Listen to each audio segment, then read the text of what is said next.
ವರ್ಷಪ್ರತಿಯ ಜಾತ್ರೋತ್ಸವವು ಈ ಸಲವೂ ಕೂಡ ವರ್ಷಪ್ರತಿಯಂತೆ ವಿಜೃಂಭಣೆಯಿಂದ ನಡೆಯಲಿದೆ. ಇವತ್ತು ನಾವು ಅನ್ನದಾನದ ವ್ಯವಸ್ಥೆಯನ್ನು ಈ ಕೆರೆ ಹತ್ತಿರ ಮನೆ ತೆರವುಗೊಳಿಸಿದ ಜಾಗೆಯಲ್ಲಿ ಮಾಡುತ್ತೇವೆ. ನಿನ್ನೆ ಚಪ್ಪರದ ಮುಹೂರ್ತ ಆಗಿದೆ. ಭಾಳ ಒಂದು ಅಚ್ಚುಕಟ್ಟು ವ್ಯವಸ್ಥಿತ ರೂಪದಲ್ಲಿ ಆ ಒಂದು ಅನ್ನದಾನದ ವ್ಯವಸ್ಥೆಯನ್ನು ಮಾಡಲಿದ್ದೇವೆ. ಸುಮಾರು 20,000 ಚದರ ಮೀಟರ್ ಚಪ್ಪರ ಈಗಾಗಲೇ ತಯಾರಾಗ್ತಾ ಉಂಟು.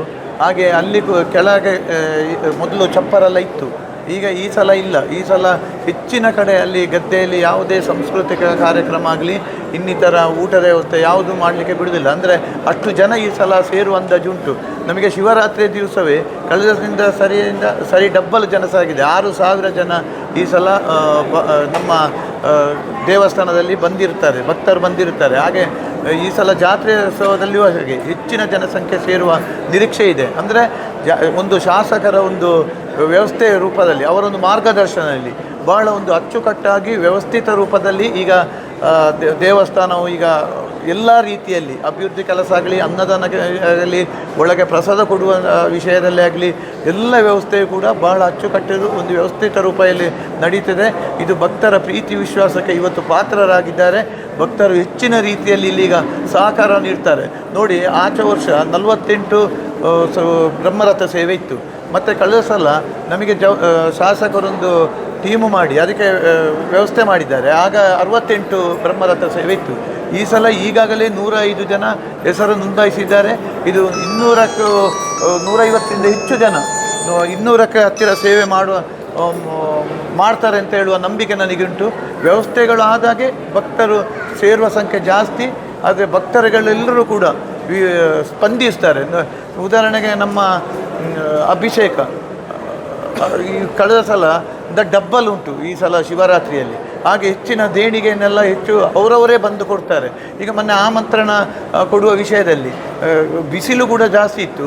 ಪೇಟೆಯಲ್ಲಿ ಎಲ್ಲ ಬ್ಯಾಂಡು ವಾಲಗೆಲ್ಲ ಮಾಡಿ ಅಲ್ಲಿ ನುಗ್ನದಾಗೋದು, ರಸ್ತೆ ಬ್ಲಾಕ್ ಆಗೋದು, ಇದಕ್ಕೆಲ್ಲ ಯಾವುದೇ ನಾವು ಅವಕಾಶ ಕೊಡದೆ ಪ್ರತಿ ಆಮಂತ್ರಣವನ್ನು ಕೂಡ ಪ್ರತಿ ಅಂಗಡಿಗೆ ಹೋಗಿ ವ್ಯಾಪಾರಸ್ಥರಿಗೆಲ್ಲ ಪುತ್ತೂರು ಪೇಟೆಯಲ್ಲಿ ಕೊಡುವಂಥ ವ್ಯವಸ್ಥೆಯನ್ನು ಬಹಳ ಡೀಸೆಂಟಾಗಿ ನಾವೊಂದು 5-6 ಮಂದಿ ಕೊಡುವಂಥ ವ್ಯವಸ್ಥೆಯನ್ನು ಕೂಡ ಮಾಡಿದ್ದೇವೆ. ಇಲ್ಲಿಯೂ ಕೂಡ ರಶ್ ಆಗಬಾರ್ದು, ಪೇಟೆ ಎಲ್ಲ ಬ್ಲಾಕ್ ಆಗಬಾರ್ದು, ಗ್ರಾಹಕರಿಗೆ ವ್ಯಾಪಾರಸ್ಥರಿಗೆಲ್ಲ ತೊಂದರೆ ಆಗಬಾರ್ದು. ಇವತ್ತು ಜಾತ್ರೆಯಲ್ಲಿ ಕೂಡ ಹಾಗೆ ಗದ್ದೆಯಲ್ಲಿ ಕೂಡ CC ಕ್ಯಾಮರಾದ ವ್ಯವಸ್ಥೆ. 3ನೇ ತಾರೀಕಿಗೆ ಈಗ ಟೆಂಡರ್ ಕರೀಲಿಕ್ಕೆ ಇದ್ದೇವೆ. ಅಂಗಡಿಯನ್ನು ಕೂಡ ನಮಗೆ ಅಂಗಡಿಯಲ್ಲಿ ಬಾಡಿಗೆ ಸಿಗ್ತದೆ ಅಂತ ಹೇಳಿ ಸಿಕ್ಕಾಪಟ್ಟೆಯನ್ನು ಮಾಡೋದಿಲ್ಲ. ಜನ ನಿಲ್ಲುವ ಜಾಗೆಯಲ್ಲಿ ನಿಲ್ಲಬೇಕು. ರಥ ಎಳೆಯುವ ಸಂದರ್ಭದಲ್ಲಿ ಸಿಡಿಮದ್ದಿನ ವ್ಯವಸ್ಥೆ, ಇದಕ್ಕೆಲ್ಲ ಭಾಳ ಒಂದು ಅಚ್ಚುಕಟ್ಟಾಗಿ ವ್ಯವಸ್ಥಿತ ರೂಪದಲ್ಲಿ ಮಾಡ್ತೇವೆ. ಸಿಡಿಮದ್ದು ಕೂಡ ಹಾಗೆ ಈಗ ಇದು ಭಕ್ತರಿಂದಲೇ ನಾವು ದೇಣಿಗೆ ಪಡೆದು ಭಕ್ತರ ಈ ಸಲದ ಸಿಡಿಮದ್ದನ್ನು ಭಕ್ತರ ಮುಖಾಂತರವೇ ಸಿಡಿಮದ್ದು ನಾವು ಮಾಡಲಿದ್ದೇವೆ. ಎಲ್ಲ ಕೂಡ ವ್ಯವಸ್ಥೆ ಮಾಡಿ ಸರಿಯಾಗಿ ಸಾಗ್ತಾ ಇದೆ. ಇವತ್ತಿನ ಅಧಿಕಾರಿಗಳ ಸಭೆ ಕರೆದಿದ್ದೇವೆ, ಎಲ್ಲ ಇಲಾಖೆಗಳ ಸಭೆ ಕರೆದಿದ್ದೇವೆ. ಅದಕ್ಕೆ ಎಲ್ಲರೂ ಅವರು ಸ್ಪಂದಿಸುವಂಥ ಕೆಲಸ ಮಾಡ್ತಾರೆ. ಅವರಿಗೆ ಎಲ್ಲ ಸರಿಯಾದ ಸಲಹೆ ಸೂಚನೆಗಳನ್ನು ಅವರ ಬಗ್ಗೆ ಚರ್ಚಿಸಿದ್ದೇವೆ. ಅಭಿವೃದ್ಧಿಯ ಬಗ್ಗೆ, ಜಾತ್ರೋತ್ಸವದ ಬಗ್ಗೆ, ಬಸ್ಸಿನ ಬಗ್ಗೆ, KEB ಅವರ ಬಗ್ಗೆ, ಆಂಬ್ಯುಲೆನ್ಸಿನ ಬಗ್ಗೆ, ಇದರ ಬಗ್ಗೆ ಎಲ್ಲ ನಾವು ಅವರೊತ್ತಿಗೆ ಚರ್ಚಿಸಿದ್ದೇವೆ. ಅವರು ಸರಿಯಾದ ವ್ಯವಸ್ಥೆಯನ್ನು ಮಾಡ್ತಾರೆ ಹೇಳುವ ನಂಬಿಕೆ ನನಗುಂಟು.